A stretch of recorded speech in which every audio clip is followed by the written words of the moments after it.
know how to get new customers, but they treat those customers so shabbily that they leave.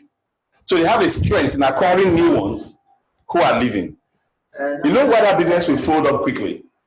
Because whoever leaves goes with a bad taste and will keep spreading the bad taste. Before long, you'll become so notorious that the front end funnel will stop working. Even if the juju isn't there to stop. But that's the reality. Unless you're a monopoly.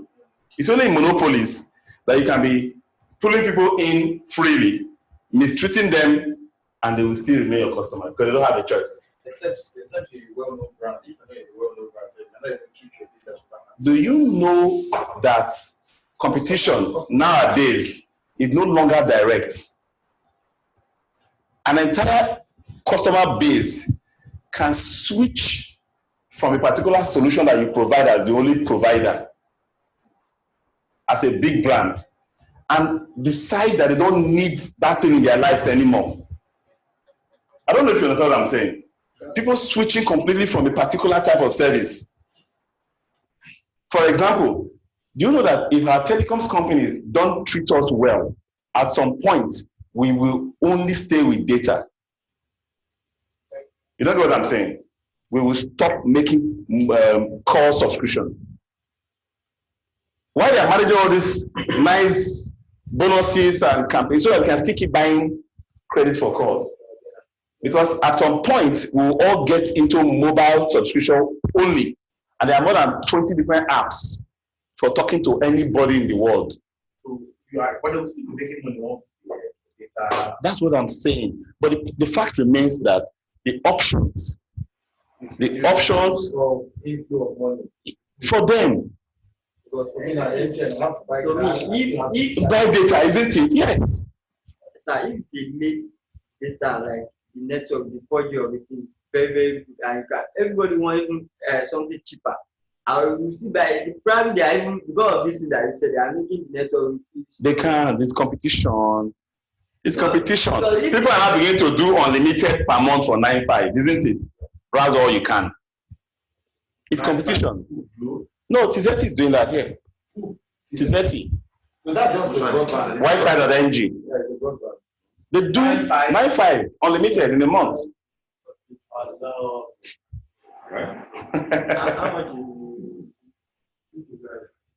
How do you call it, sir? Tizeti. T-I-Z-E.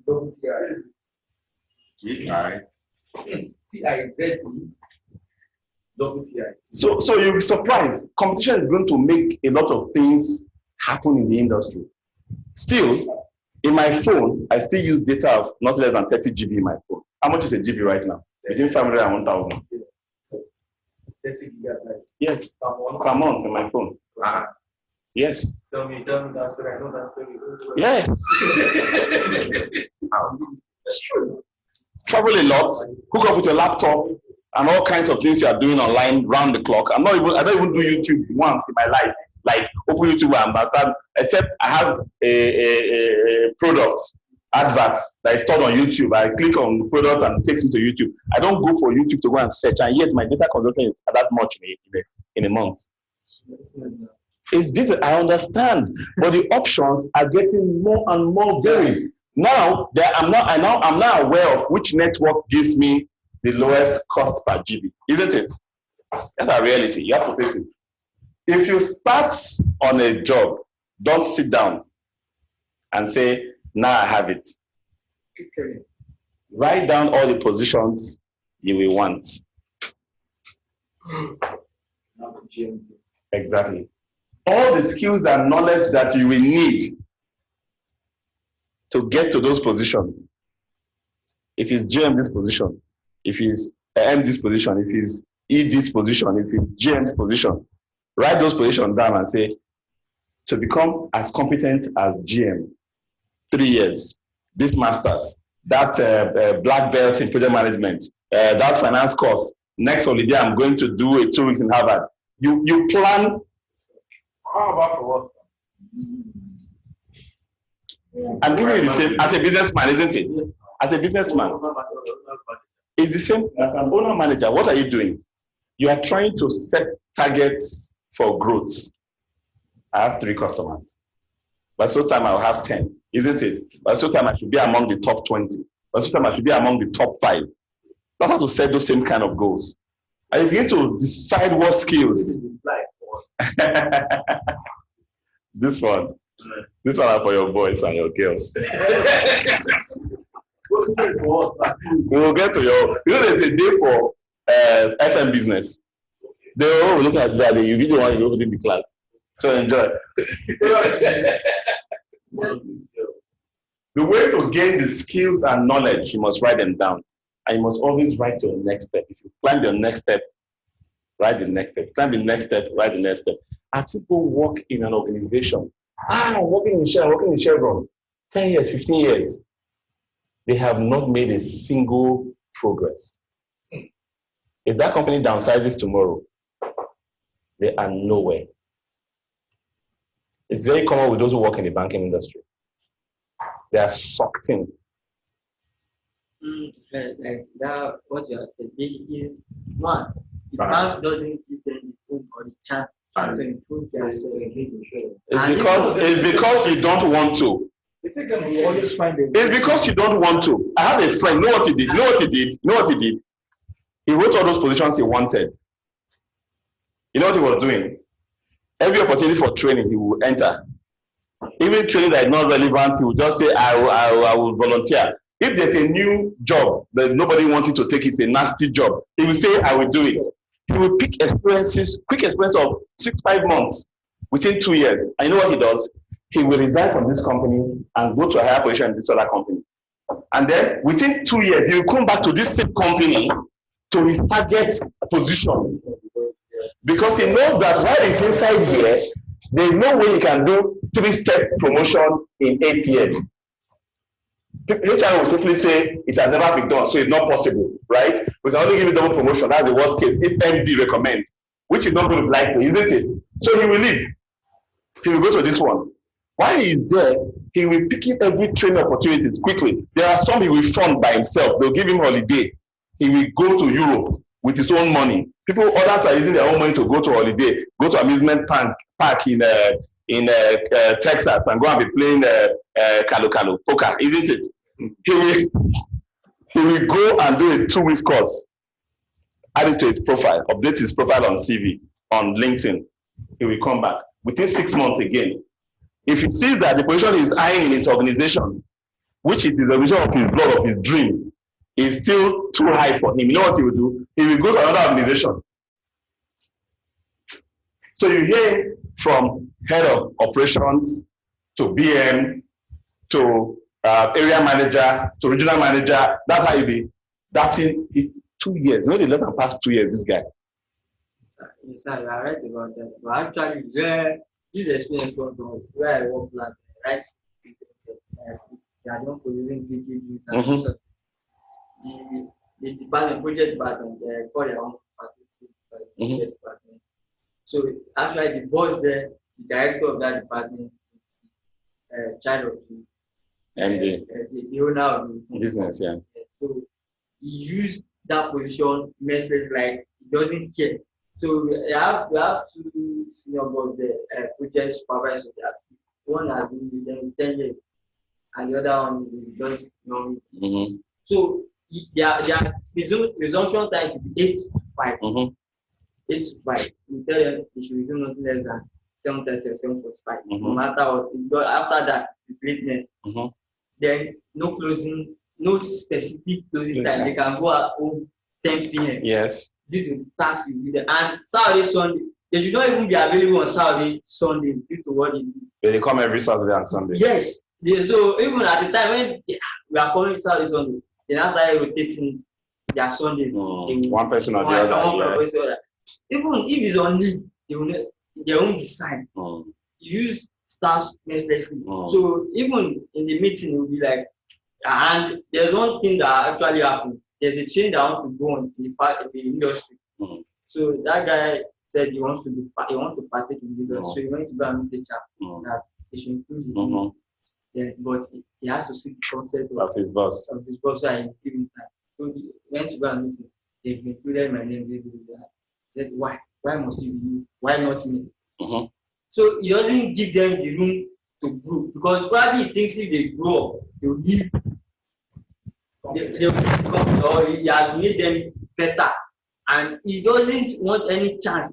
So even the only person does give the allowance of that thing is the person that he knows is so lazy, like even if Not making any impact. it's not. Even if they leave, not a problem. It's not a problem. Those who are stuck there, they are not thinking. Those who are stuck there are not thinking. You see, if somebody uses you, like you put it, mercilessly, you should be able to catalog the experiences you are gaining, isn't it? You make pearls out of stones that are rough, handling your skin, the way the seashells make their pearls. The point I'm making here is that you build on that obstacle and grow your skill base. Do you know that you can walk up to a boss in this country and say, I know exactly what you want. You want a machine to walk around the clock and I become used to it. I want my salary doubled. Do you know it's possible? Him that says, I don't want you to leave, will be the one to either double it by himself or let you go. No quarrel. He knows what he has getting from you, what he's getting from you. So you must be able to package yourself to show him the value of what he will be missing should you go. You know, some people are used and they allow themselves to be used. They don't take control of their being used. They don't reconstruct that use to something that they are now owning and doing by themselves. You do it complain, grumbling all the time. You are sad. You won't even have the time to catalog what you are learning as you are doing those heavy work.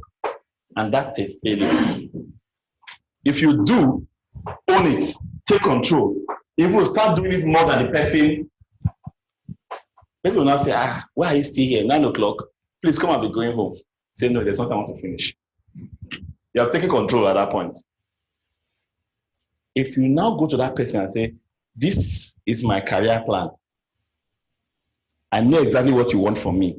And I believe I've been doing it. If he confirms it, this is my plan. I need you to support it. He has a choice at that point. You must know what your value is as an individual. Most employees in Nigeria right now don't know what their value is. They've not owned their job to the point where they can put their foot down and say, this is my value.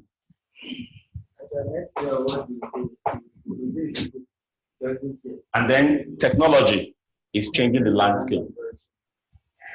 Many of us have graduated and we have sunk into whatever we find ourselves doing. We are not scanning for what technology changes is happening. I've had trainings with FMs in the last 1 month.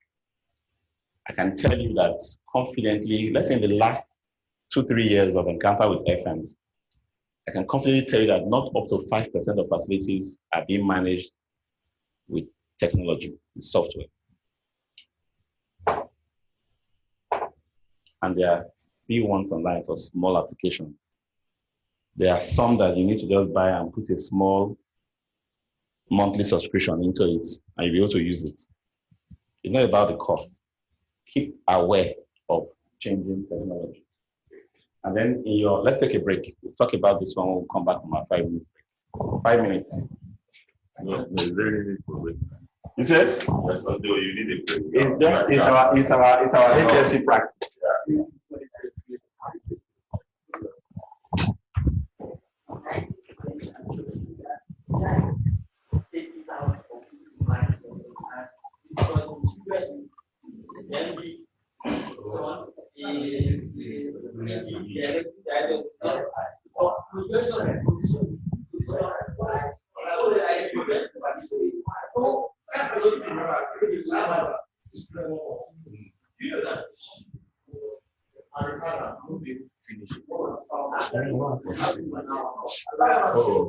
I'm monitoring my own police. So I want to get an ambulance. FM that we are building.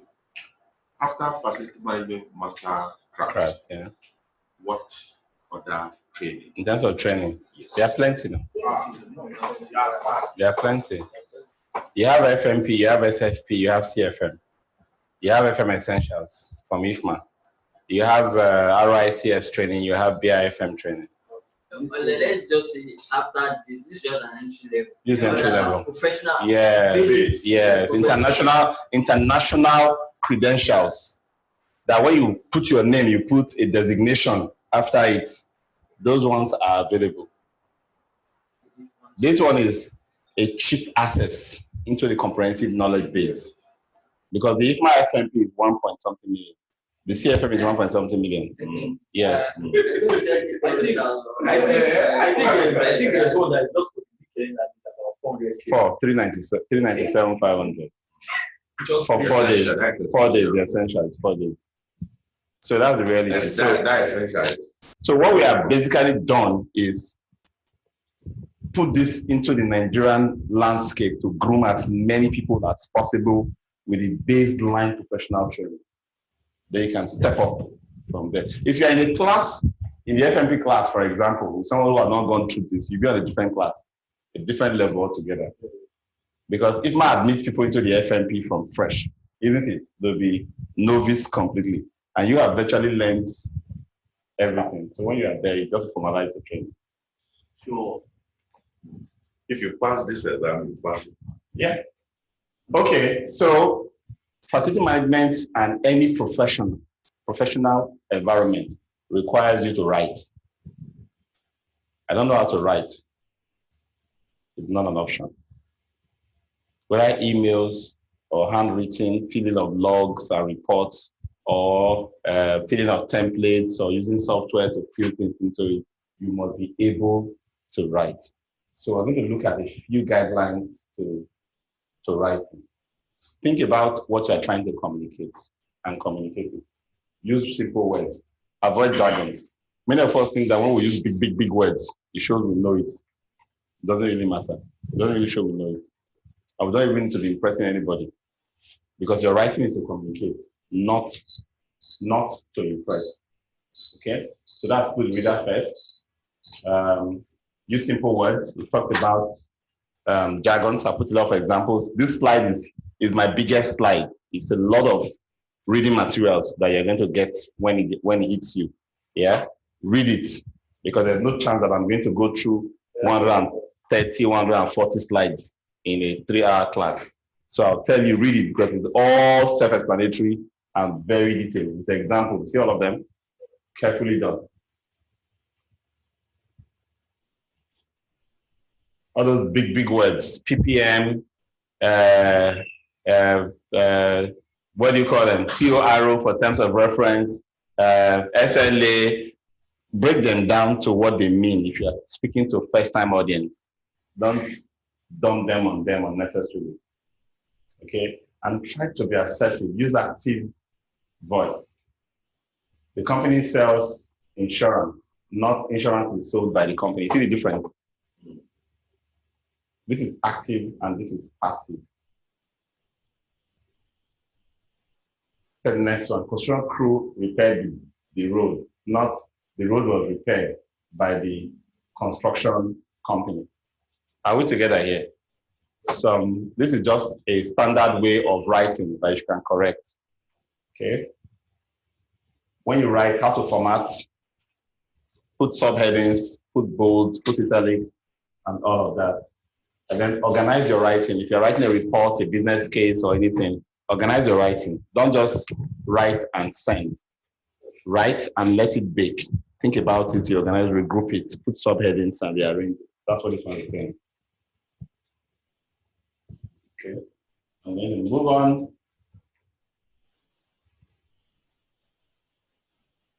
Examples are all there, plenty of examples.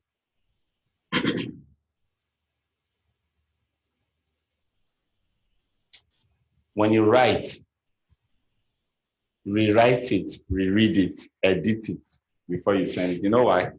You know why you should do that? Person reading your writing is not with you. Every mistake that the person reads in your writing is a judgment about who you are, how careless or careful you are. Okay? So I saw full text. There was a full text. Which one? Number 3, there was a full text. Folk test. That's to allow something cool, to allow something, not to push it out immediately. Just hold on to it. Hold it on. After a while, you come back and read it again. You know that you can read the same statement 10 times at the same time, and you'll be seeing the same thing and not what is there. There's a particular missing word that is not there, but you are seeing it there. Because you are already reading it in your mind. Exactly. So, and you can read it 10 times at that spot. But if you keep it and you come back at another time and you read it, you'll see that missing word.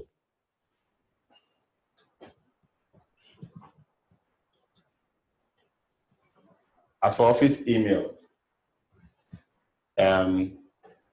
we are used to WhatsApp and SMS, emojis and shortcuts. Many have moved it into office work. Try not to. Use correct sentences as much as you can. Yeah? Do not write things that would be negative. My advice, if you have something to say that's negative, say it. Don't write it. If somebody will be angry and you suspect the person will be angry at what you say it. Don't write it. If you must say it. Because writing it puts something that cannot be erased forever, isn't it? It's an evidence to your recklessness and irrationality. You can't deny it anymore. And you cannot always at every point be there when somebody is reading it to give the correct interpretation. I don't know if you understand what I'm saying.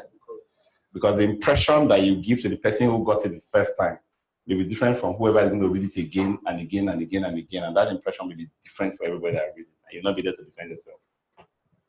Okay? Edit, proofread. Avoid anything that is nearing off color. That's what we're talking about. There are certain jokes you don't make on office email. Then when it's between a man and a woman, be very careful. Those records can nail you. Email belongs to your employer. You don't own your email. So don't begin to use your email for personal business, your official email. The day you no longer work there, that email is shut down that day. Or at least you are removed from accessing it. You get what I'm saying? So do not mix it up. I own my business, but I still use my personal emails. I can say, after all, I own Max-Migold, but if Max-Migold goes public and have other investors and they come one day and hold a board meeting and sack MD, what will happen? You can replace an MD. I'm still a shareholder. They may not take my shares, right? What's his name? The owner of Apple. Steve Jobs was fired, isn't it? They brought him back eventually. But for those years he was fired. He wasn't the MD, sorry. Okay? So it doesn't really matter. What do you mean by CC, BCC? When you see your BCC in your email? Yeah, some others. Blind. Blind copy. Do you ever have any reason to blind copy anybody? Probably you don't want them to have access to that same information. Or your clients knowing each other.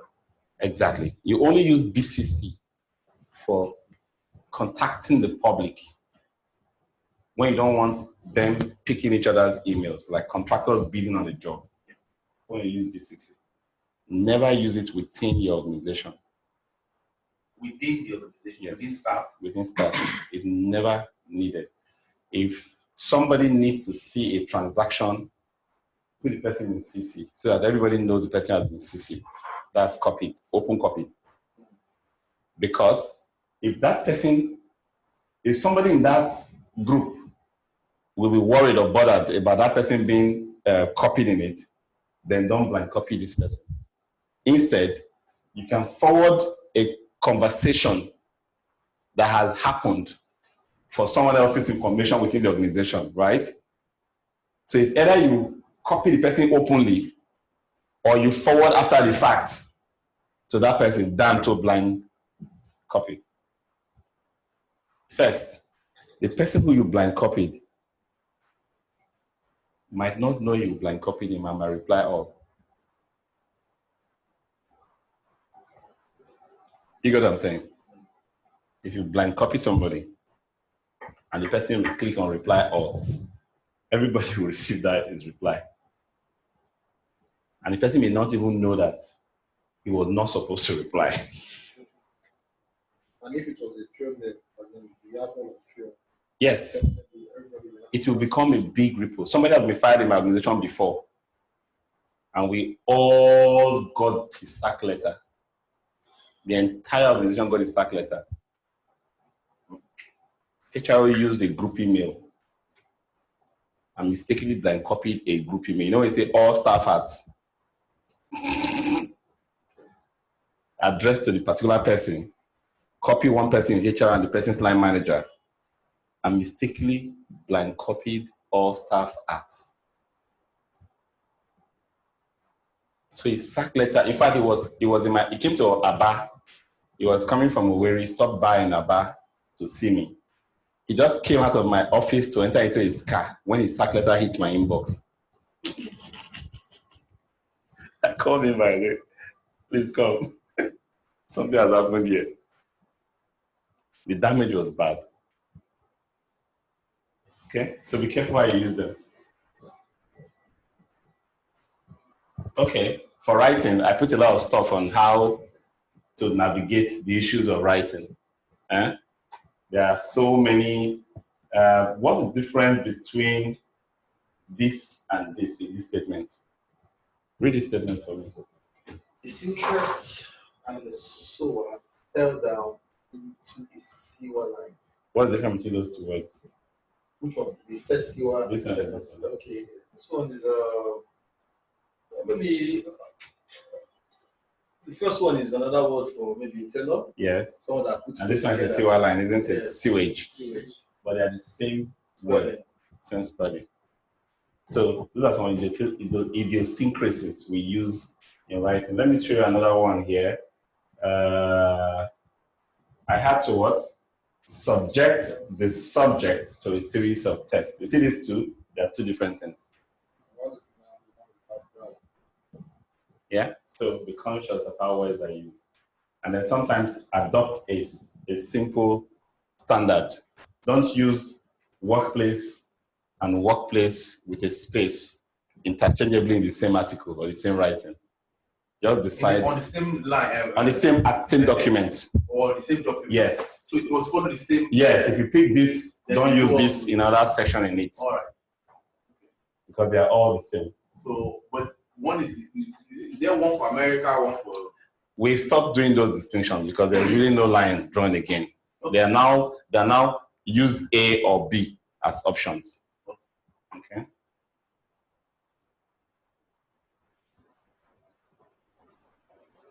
Some rules on how to use some of these signs. I think I have something on those. Colon is used to mean note what follows. Apostrophe show belonging or indicate the omission of letters. You know when you put N apostrophe T, means O is missing there. Semicolon is used to link independent clauses. When this clause and that clause are linked, we use semicolon. But most of the time we use semicolon to swap with colon to say as follows. As follows should always be colon, not semicolon.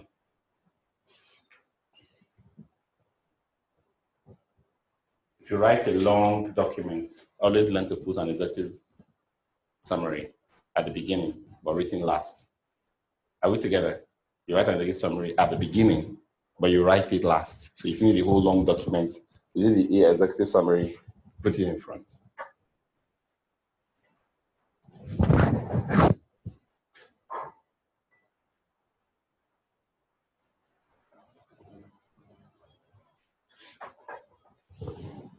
When you are writing, many people struggle with writing because of the difficulty in writing. And I tell you, as one who writes a lot, that writing is not easy.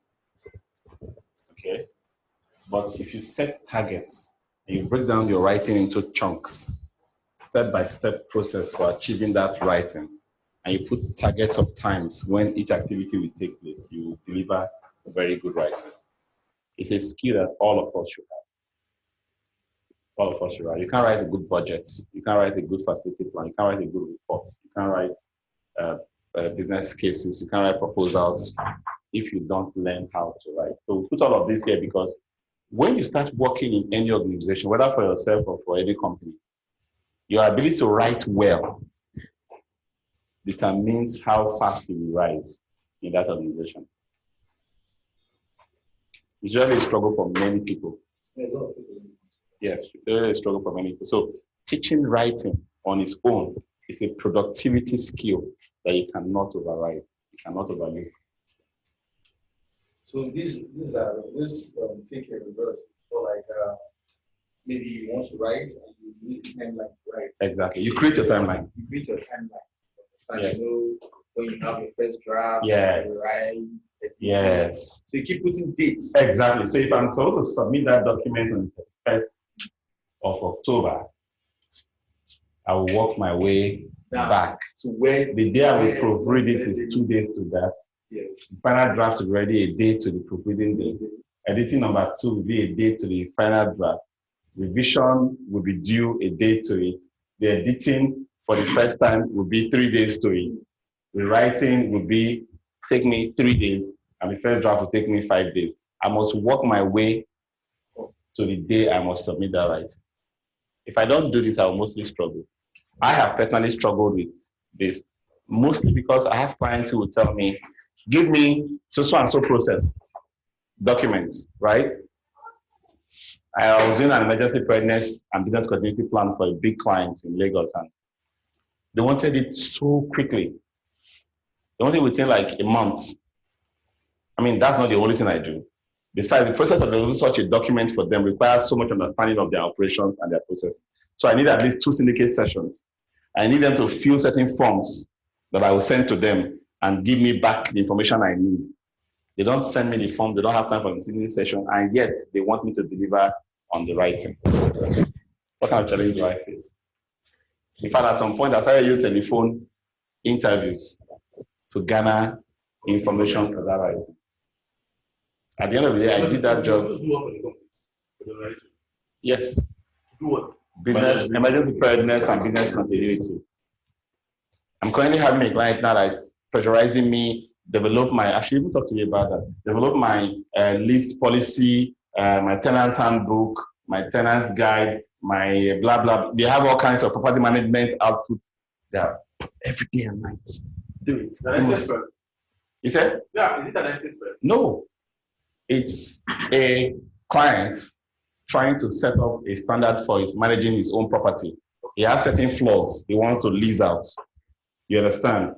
And he wants some output on how to manage those relationships and the guides and the property management guidebook, you know, a lot of things he wants to create. And before I finish the next one, I say, oh, the boss wants this particular one, and there's none that I have done that's less than 100 pages. Yeah. I'm editing one now. I have edited that. I've edited it down to 195 pages as of yesterday from about 350 pages. But I want to cut it down to about 80, 90 pages as final output. So I'm writing it down on these steps. So after I write plenty, load many stuff together, then I started weeding out and refreshing, rephrasing, putting things back. That's one of just too short. But people expect that you'll be able to deliver it in 2 days or 3 days. Although for you should have some templates that you can. That's what people expect, but it doesn't always work that way. Because Consulting is always bespoke. I agree, but I'm just saying, like, there should be a standard for consistency. Like you said, each department or specialization should have a broad basic view. Yes, you are right. You are right. For me, I think I'm actually struggling with these because it's property management or real estate. Okay. If it was FM related, I would have done it like 10 times in the past. I would just pull out one, start customizing. Probably in 2 weeks, I'll be ready with that client. Of course, I'm doing other things. Just have to be the like latest with FM. Yes. And specialty. Like I'll be ready to provide some information. Churches. Very good. Same thing you write for church, you write the same thing for Exactly. So exactly. So even if you've had something before, you still spend a lot of time for this particular client to get his own work out. So, but we often misunderstand or misrepresent how long it will take us to deliver a writing. So we end up making promises. I've suffered it a lot. When a customer pressures you and say, look, it has to be as I'll see what I can do. And then I end up with, okay, give me 2 more days. Oh, give me this weekend. Oh, give me till Monday. Sir, now, if I want to take up a property to manage, yes, we normally send a proposal. Yeah, I like that. Look at that face. When this talk came up first, I thought it was China. First, learn to spell. I just. So this is what happened here. Say school. That person is trying to spell school. H before the C. Oops. Look at their templates. We blundered. So now, if I want to take management of an institution, a mall, or a high rise, or a bank, Yep. I think there should be a format for doing the proposal there. For a proposal, and I'm going back to what you said. Okay. Let me come again. If like your property now, I have a way of doing a proposal to you that okay, in this management, this is what we do, this is what we do. At the end of the day, this is what we take as our management fee. Yeah. All the job description contained in that proposal. You understand? Now, I believe because in residential that I am specialized in is more of rent collection and remittance. In the situation of something that is outside rent collection from commercial, residential to institutional, industrial, or recreational, is there a form of proposal that one can adopt? Yeah, is there any? Okay, so the thing is this: customers have different level of sophistication, and they have different level of requirements for what they need. If somebody builds 6 flats and he wants to give you that job, it's very different from if somebody builds a mall like the Palms and give you the same job. The proposal you use to manage a 6 flat residential will not bear any resemblance to the one for managing the Lekki Palms. There will be no relationship between the two. Are you get what I'm saying? Because whereas this one is straight letting, advertise, you let, you pay your rent, you pay your service charge and whatever. That one has more than 8 different type of letting relationships. There are some tenants there that don't pay rent. What they pay is a share of their sales. In that same place, there are some that pay premium rent. The structure for both customers is very different. Bad, work with girls. The rule book for managing that place will contain about 102 different items. Signages, fit-out construction, customer visitor behavior, parking regulations, waste management controls, hazardous chemicals management. We have about 102 items that you have to figure out policies and procedures on. Whereas in this other one, you can use 3 or 4 pages to describe the relationship. Can take up to 40 to 50 pages. No wahala, but that 40 to 50 pages will not have at most more than 20 different things to worry about. Sure. It's not the same. So we cannot just say this is the template for property management. Nah. And that's why we don't also do templates in FM. We never issue out this is the template. Sometimes I can give you a template. Oh, if you want to do your monthly reports, you can use this template. If you want to do your asset register, you can use the template. But if you don't know how to modify the templates to suit what you want to achieve, you will end up to further buttress your point, that's the essence of FCA. You understand? Once you want to. FCA, No, let me learn. Maybe you want to get on it, you need to know, you need to do an assessment. So you know every asset in that thing. So you can now do those books in regards to them. That's the essence. That's why the FCA is very important. So you can't just sit in your house. You can only do FCA. Okay, let me. If you are in already. Okay, imagine that you want to manage a gas plant facility or a refinery. You understand these things? There are facilities like that in Nigeria. You can't use the knowledge you get from managing a school or a church or a bank and write a proposal to a gas plant. That is true. We have to just face that reality. You need to be bespoke for every type of situation. That's very key. But what you have done before will give you a little experience you can adapt, but you must be ready to do something special, regular for this environment. So that is to say that there is no template, there is no format. There are so many templates that are being used for different things. Don't adopt a hook, line, and center. Hook, line, and sinker. Don't just take it and say this is how it's done. No. You can learn from other people's templates and formats they have used and then create your own. Yep. When you hold meetings, Max-Migold too can have one too. No. We have tons and tons and tons. You know, if you get a message, a client can ask for something. Another client will ask for that same thing, and we'll start afresh creating this client soon. That's what I'm telling you. We have the one we use for the last client. We're not deploying it for the next client. Yeah. That's why we don't call it templates. Yeah. So we have that job we have done that we can review again and see what the similarities and differences with what this other one is asking for. I will create this once again. Okay, good. Yep. I understand now. Do you hold meetings?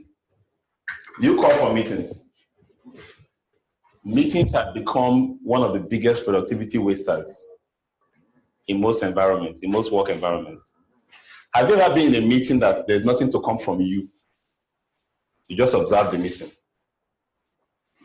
You've wasted huge money and resources being in that meeting. Just being there and you're not contributing, it's a waste of time. Being in a meeting and not being told beforehand what the meeting needs to achieve so you can come prepared.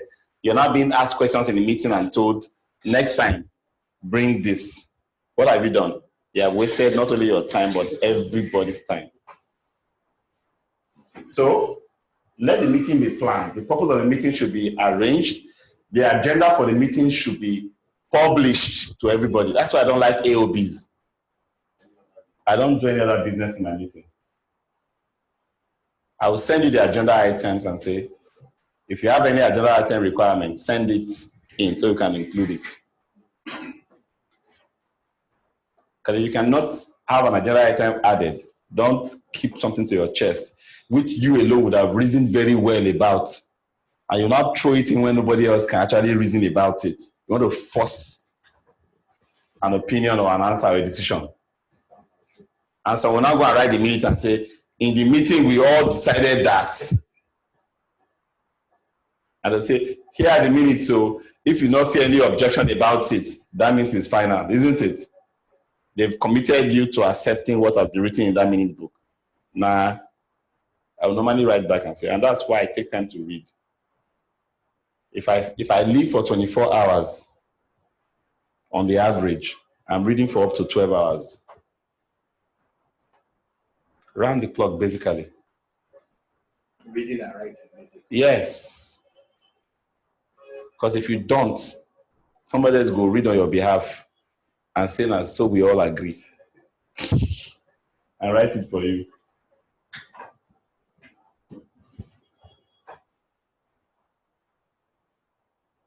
Proposals, when you write proposals, basically you want to follow a structure. Company overview, statement of the problem. Businessman, you are getting up. Look this one first. You are writing proposals. Okay. Company overview, statement of the problem, background and benefits, scope of the service and deliverables, contact details and references. These are the kind of things we give. That's why we don't give templates or examples. When you see this kind of guideline, you can craft these ones by yourself and come up with your proposal. Go and write a proposal. for some time now, I started fighting writing proposals because every time I write a proposal, it becomes distilling my knowledge into paper for someone else, and I get no business out of it. Yes, sir. No problem, sir. Thank you. For business cases, think about the problem, think about the problem encountered, the options considered. That's why I never ever bring a business case for one solution. I've said that in this class before. Give the options considered, the one you select, and then the expected cost and schedule. The expected cost and schedule for all of the options? No, for the one you choose. So you have done a risk analysis for all, the advantages and disadvantages for all. And in comparing all the options, you may be required to say this one is cheaper because it is this amount compared to the other amount. So you may have to include that option for all. Talk about active and passive voice. Some guidelines are just grammar. These are all on the side of grammar, yes. Yes. So you know why we try to talk about them in the work environment? Too many people pass GST, pass through university, and still miss very basic grammar in the work environment. So don't overlook it. Just read it again. Remind yourself. I've had people in the office that say, look, you know what? I'm going to buy Queen Premier. No, real. I'm going to buy Queen Premier. You have to read it.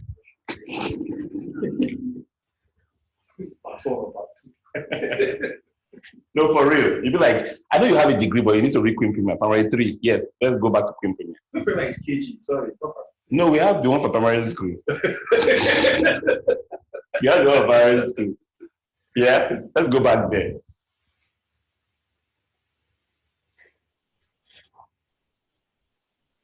Okay. If you can write, you should also be able to do what? Present.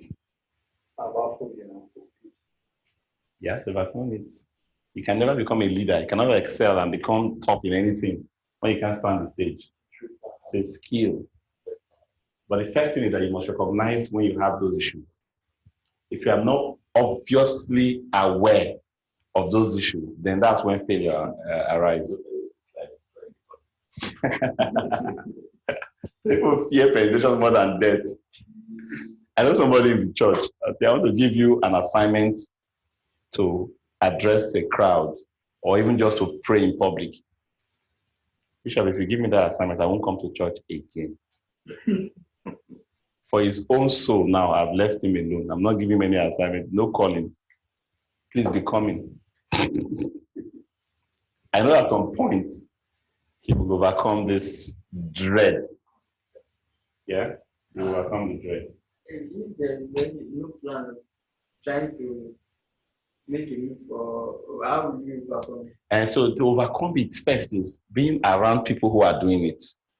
Seeing young people around you doing it. Because if you pull out completely, you can never even get close to people who are doing it. If somebody who has just finished addressing everywhere sit beside you and you feel the person's pulse is normal. It's not sweating, not dying. Isn't it? Look like, are you and this person are eating together and playing together? I can try you. You understand? I can try. I even have 2 degrees. This person doesn't even have any degrees. You understand? Something will make you say, let me even go and try. But if you just shut yourself away from that environment, how will you ever get a chance? Hi, sir. So you cannot sit on the window side in an airplane. Especially if I'm looking out down and see how far you are. You know, funny enough, I actually did when I was in school, I did my IT offshore. You understand? We used chopper to land. Maybe chopper land, I just came down. I saw all these rigs. They are like platforms. Yes, on top of the water, very high. Yes. Don't be saying I just like sit like that on that platform. Yes. On materials, they form of that, they form the same message, they carry your 2 boxes about that. I just stepped off the helipad just to chop it. I had to do that. Who brought me here? Let me not just see that depth. If I fall, this is how powerful. Even though you know the thing is solid, you're not falling. If as far as I'm seeing it's okay. Oh, you need to go to China. There's one glass bridge for facing your phobia. Glass platform built on a very rocky mountain, the peak. That if you can, even dogs. I saw a video of a dog not able to walk on it. The dog looked down to the guy and said, nah, not going anywhere. So control your anxiety, don't fight it. Focus on your audience. Make sure you focus on the objective of your presentation. Make it fun for everybody. Okay? Sometimes some things make you more relaxed. When you do a little research about the people you'll be talking to, it helps you chill a bit. Okay? Get a sense of when you will be presenting, what space you'll be given, and things like that. And then rehearse. You know that when you see somebody can really talk, or this guy can really present, to you think that the person just suddenly start presenting. The person rehearsed and rehearsed and rehearsed. Remember those days when we were in primary school, we want to have a drama to act. You give us all those plenty scripts. You memorize it and you be dramatizing and rehearsing. You call your friends and you rehearse. You get back to school, you rehearse, before you get to drama time, isn't it? That's exactly how stage management is for everybody. Even those very special people, you see, politicians and the rest, who are actually giving articulate, not our politicians here that will say some things, they contradict themselves. When you see articulate speaking, they rehearse, they write, they memorize, they read.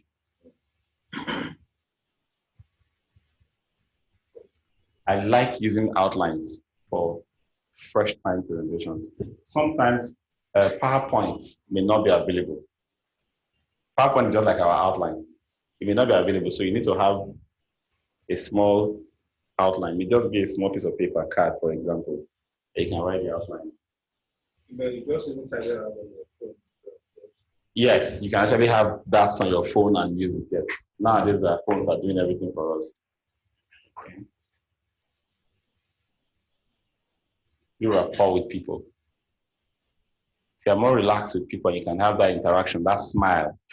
They say, you know, sometimes if you don't have rapport with people, if you crack joke, they will not laugh. You look like a dry joke. Okay. And there's nothing as good as being there on time. As people are coming in, yes, you are taking over that environment because you got there on time. You feel relaxed.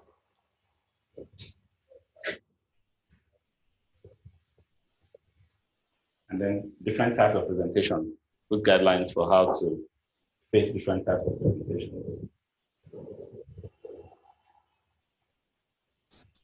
Conclude your presentation, ensure that you have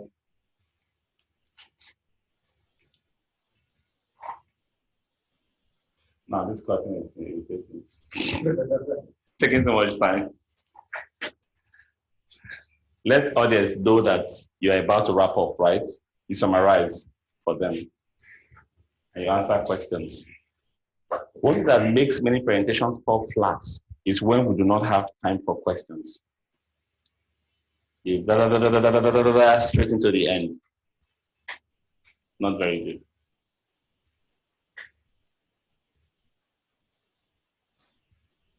Slides, isn't it? Visual aids that we put for presentation. I think I need help with this slide, the animation. And we may have to speed up the lines, taking its time to glide past. It can be done, isn't it? You like it? Yeah. Okay. Do not put everything of your content into your slides. Slides are supposed to be bullet points. Know the content. Put bullet points in your slide. Okay. Yeah. And then consider all those effects in the room. If the room is dark, type of slides, colors used on the slide will also affect how people perceive the message in the visual. Okay, we try to use few lines, not too many per slide, because sometimes if you make your slide too textbook, it becomes boring and people will just not be able to connect.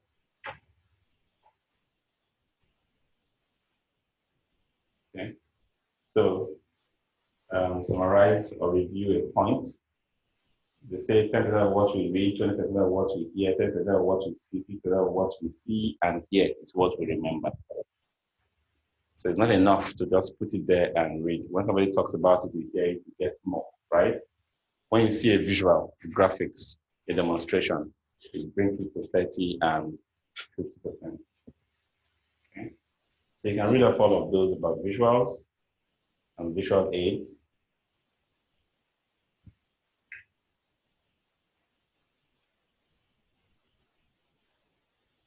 Okay, colors, how to manage colors. Sometimes you see this thing here? You can put a text inside that space and nobody will see it. I've seen it in Excel a lot. I've seen it in PowerPoint presentations where you put a background that is so dark that people have to strain or struggle to see whether you wrote anything inside that space. Okay, so these kind of things avoid, okay, because they're low contrast. So what's happening here? Animation. Which one should I use? See that? One will fly in, one will wipe and enter, one will fade. All kinds of animation are in Excel, in the PowerPoint presentation. If it's too much, it becomes distracting. Okay, they have what they call the eye movement Z rule. Upper left, upper right, lower left, lower right. What it's basically saying is that you read this way, and then you read this way. So when you put your text inside your visuals, also use that same pattern.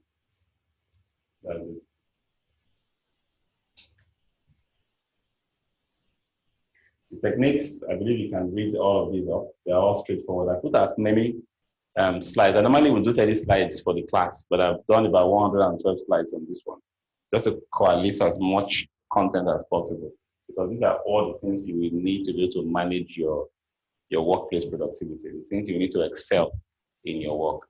So doing the presentation, how loud, pitch, rate, pause for effect, and deviate from the norm for emphasis. Sometimes you just do something unexpected.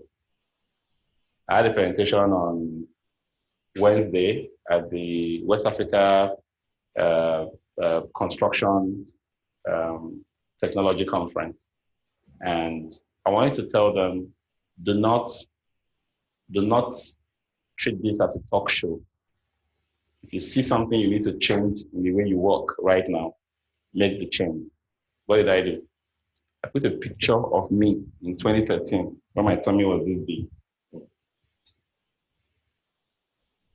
And my cheek was this fat. Mrs. Lenny say that the other time I was going with time. See that man, very articulate. He knows what he's doing. By the time I knew him, he wasn't like this, he was big. So you knew me then? Yes. Wow, I don't know anybody now that knows me then. Are you serious? She wants to that she has not for you're not from it. Yes, I was massive. I saw that picture of myself and I said, this is not sustainable. I didn't like that picture. And the only thing I could do about it is to change that picture. So I said, this is how I like myself. Put my new picture. So if you hear my message today, if you don't like something about yourself, a picture of how your current situation is, change it. Self-presentation like that, something unusual, it sends a strong signal, big one, into the audience. The audience went still. Even nobody picked his cup to drink for 40 minutes. until I was done. But that's how to strike that big impact in your presentation. And then try and use words. Be clear, be assertive. Okay, use words that is affirmative. People do all those wishy-washy words like you may, we may. Some people like to, some may say. You know, there are some things that is not saying anything about you. You are not actually saying anything. If you consider what some people are saying, some people will say this, others like it this way, some people do this, you may. You know, at the end of the day, what are you? What's your position? What are you teaching? Some people are just too careful when doing presentation that they end up saying nothing. Be known for a position whenever you stand on the stage. Let it be that he told us he believes in A. Okay? And then use the right words. State your position, explain your ideas, use examples, restate a position or points. And then use body language. Make eye contact with people you are talking to. I've been in Sunday school before where the teacher decided that there's a point up there where he is talking to. So no matter whether you were sleeping or you were awake in the class, he doesn't care. He focuses. He's afraid of looking at anybody's eyes. People have said that's a good strategy for overcoming phobia for stage and the rest, but I never subscribe to it. Face your fears. Face your fears. Nothing will make you drop dead. Because if you have not really asked yourself, take their height phobia, for example. What's the worst that will happen if I'm on a high height? No. That is a fear. But that's not the worst. Because the worst is that you'll be afraid. The worst is that you probably will have a heart attack. The worst is that you probably will have a throw-up, vomiting session, isn't it? There are certain worst that do not include dying. But what you said is true because I was actually on that platform that for almost 2 months. So I did that. Yeah, and I did that. So at the point in time, I got used to it because my boss literally saw that. So I feel like, see you. Come on, carry this food. Don't carry anything. Just hold the release. I want to say this boss.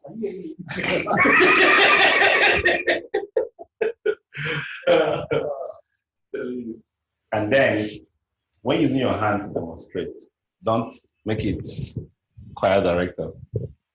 Just normal interaction. Let people feel that it's normal for you. I want to ask you something. Sorry. Yes. Do you think it's possible that these things that you highlighted here comes naturally to people? No. You have to learn them. Yes. Okay, I'll give you a case in point. I taught mathematics when I said I did my NYC. Okay. I taught maths. Okay. Just maths. Okay. Some weeks back, I met a student of mine from State, and she was like, "Oh, that you were doing a mini past maths, we were teaching us, and I'm seeing so many things here now." And I didn't go to a teaching school. Yes. I just got at again when I was saying, he said, "Must not teach." Yes. That was my own. That's your own. Yes. Sure. So I'm so that people challenge my mind. I said it's just 1 year and I'm done. So I just did it, and eventually I was using all these things and I try to communicate with students. I try to give space for questions. You know, that's why I said if it comes naturally to some people, it might not be everything, but it's fun. But when you say naturally, it didn't mean that you didn't put effort. It didn't mean that the first day you were in class you were so perfect. You did better and better. You thought through what you have done and you found ways to improve. We don't try to make some people feel these are the ones who know how to do it. These ones don't know how to do it. You know what I'm saying? If we do that, some people will just feel, leave me alone. I'm not good at it. So just leave me out of it. It's effort. Effort. You must put your mind to it.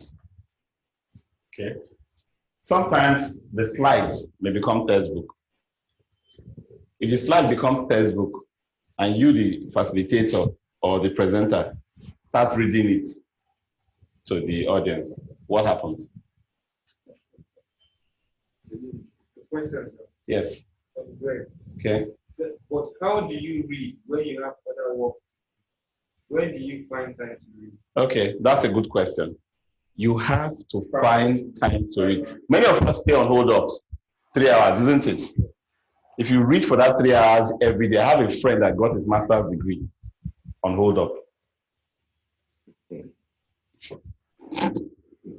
Then you shouldn't be thinking of what you are going home to do, how you are going to tackle tomorrow's program. Do you spend 3 hours thinking about that? Not all. We drift. We just allow our thinking not become structured. We just drift right, left, listen to music, watch the sun and the darkness come on us. We look at the bed, we flex about all kinds of things. We follow WhatsApp status for hours. We look at Facebook status on Instagram and Pinterest. You know how we waste life? Exactly. I was telling myself exactly. We waste life too much as humans, especially in this country. Too much. If I get up in the morning and I go out for my walk every morning, 1.5 hours, I'm plugged in to a book. Audiobook. Every day. By the time I come back in 1.5 hours, I probably have covered 40, 50 pages of that book. I have books that I'm reading every day that are on my desk in the house. So when everybody have gone to sleep, it's either I'm working on a proposal, working on some, because every time I'm working on a proposal or any writing engagement, I'm researching and writing. That's a massive reading endeavor. Massive reading endeavor, because if you produce a 100-page document, you would have read at least 1,500 pages. Or you won't get anything original for yourself. That's reality. So in creating time to read, you must make it deliberate. It has to be something you decided to do. I came with this question. I know. Mr. Greg. Yes, I know. Because I used to read the novel of younger boys as a form of punishment. That's why I read it, because sometimes I just go to the house arrest. So make sure you read, right? I'm not going anywhere. Because I'm not going anywhere. I will say to keep you big novels. No, but the truth is, now, if you don't read an average of 4 books a year, you'll be 10 years behind in just 2 years. Listen again. If you don't read at least 4 books a year, 4 valuable books a year, you'll be 10 years behind where you should be in just 2 years. Obsolescence comes very quickly. We will talk about technology obsolescence, where a new smartphone comes and is no longer useful in 2 years' time. We're almost on 18 months obsolescence cycles with most technology now, right? We are doing 10 years of obsolescence for humans. People who refuse to upgrade and read to improve themselves get 10 years behind in 2 years. So strive for 1 book a month, but if you can't, at least 3 months is fine. So you read 4 books a year. That's besides the numerous online research you will do, and many content you will read, and all the other valuable things. Sometimes you pick up the news and you are scrolling through news items. You will see something that says 12 productivity hacks for busy entrepreneurs. You skip that one. What was his name? Dino Melaye is one thing. You click on that one.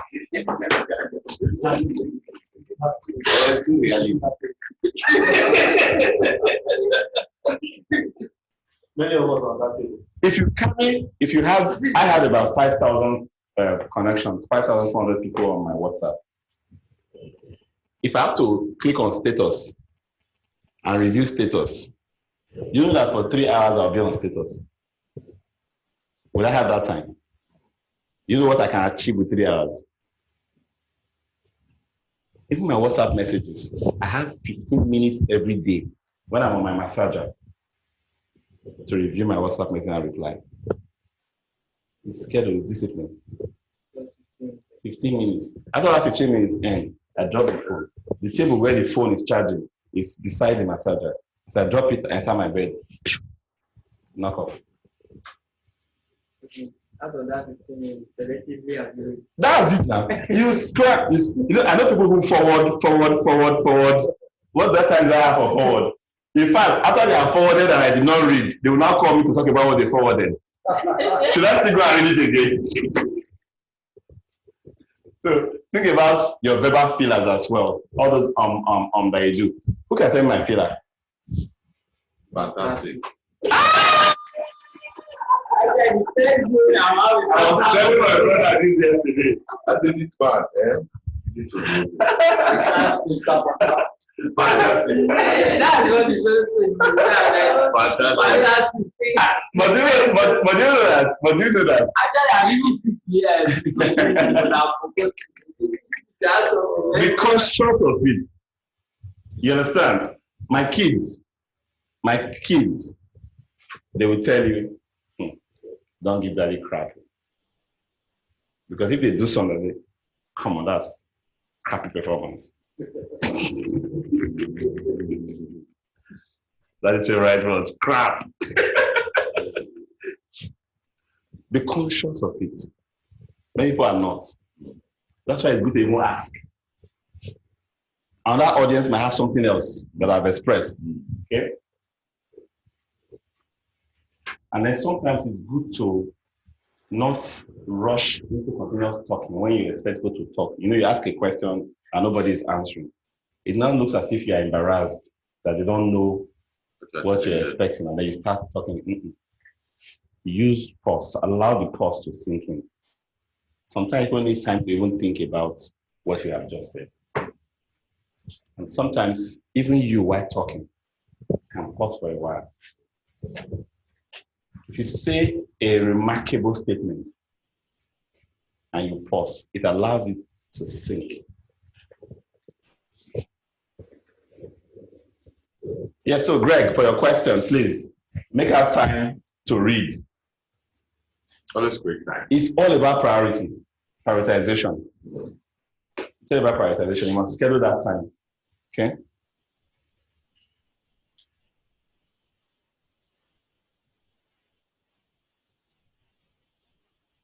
All right, so when you have questions, when you are getting to the end of your program or your presentation, try to get that opportunity.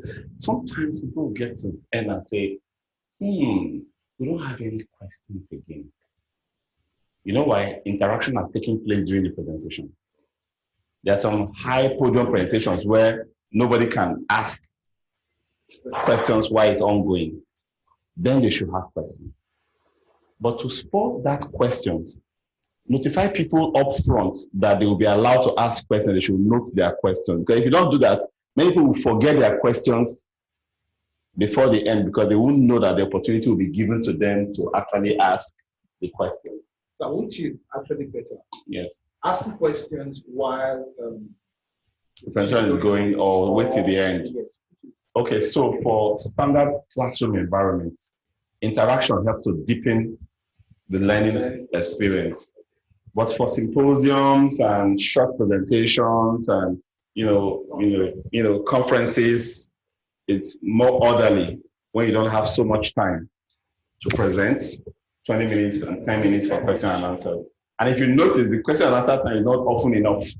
Sure, just 5 minutes. I can take one more question. Exactly. One more, yeah. And then one person will pick the mic and say a very foolish question. Something really out of point and not related. And then the last one we did, and people will say, question, we give them mic, they will not make contribution. They will not be correcting or adding to the class. For goodness sake, if you have a clarification, ask question. This one, comment. The next one, comment. The moderator say, okay, thank you. Nobody asked questions. Smile, breathe, have your water, have your notes, finish on time or on that time. There's nothing else. annoying as taking people's time. For a lot of people, All the good you have done has failed. a lot of people don't know that. All the good you have done has fallen on it now begins to fall on deaf ears. They begin to undo the good you have done with your presentation. If you went to this primary and secondary, you should know that. When you know that I'm supposed to leave this school by 2 o'clock, I want to tell you to stay.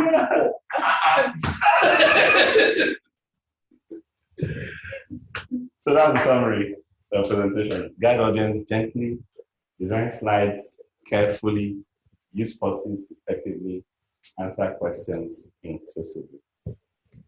Questions? I have never gone to the end of this slide before. You know why you were able to be today? I think I was online when that woman came almost exactly. Okay. Rosalind. Yes. I was online and most of what she did here, she did it. Yes. She did it very well. We have it in business skills communication, isn't it? Yeah, it's almost like a repetition. Yes. Yes. PowerPoints. Yes. And you give us Yes.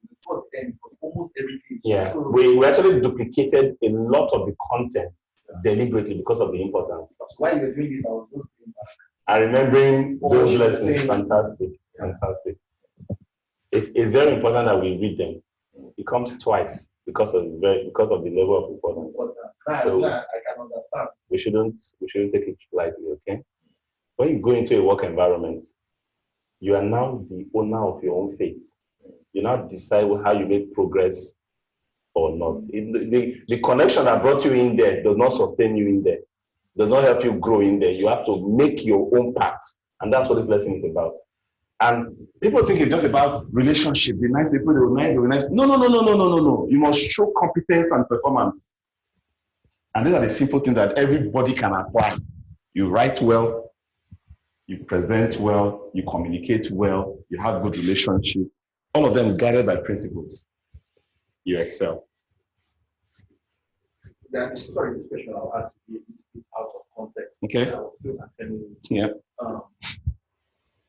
You want, let me create a scenario. I need a loan. Yeah. To fund the business. Mm-hmm. I don't want to go to any institution. Yes. Financial institution. Yeah. I have somebody I think I can get a loan. I need to have the collateral. That is worth it. Mm-hmm. And I go to a friend of mine and I see and I say, oh, maybe I need this. I have this property.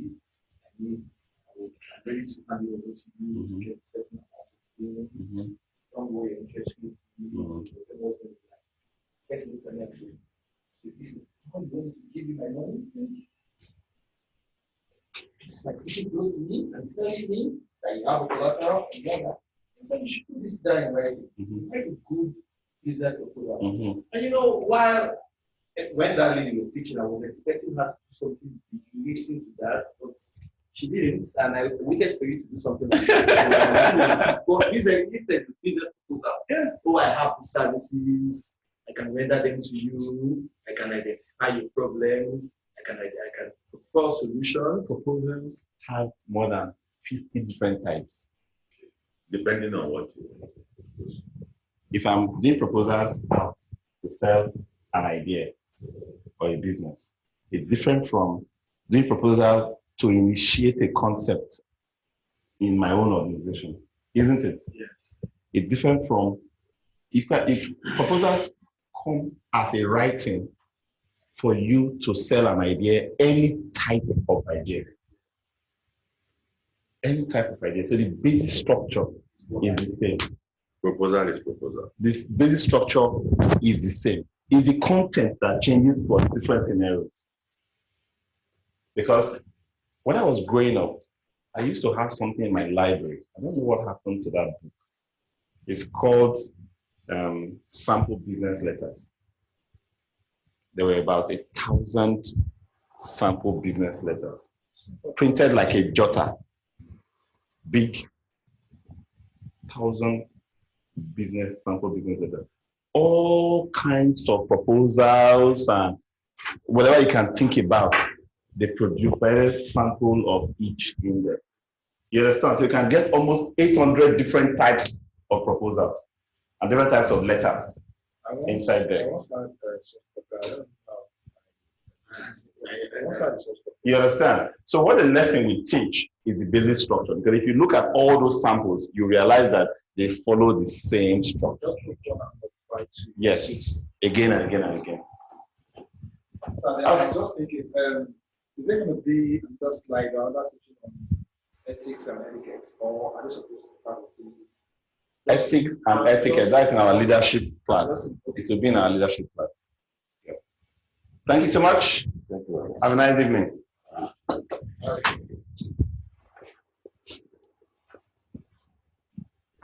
Oops.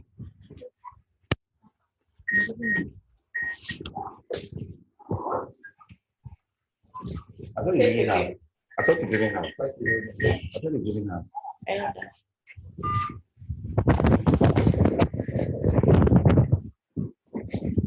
All right, guys.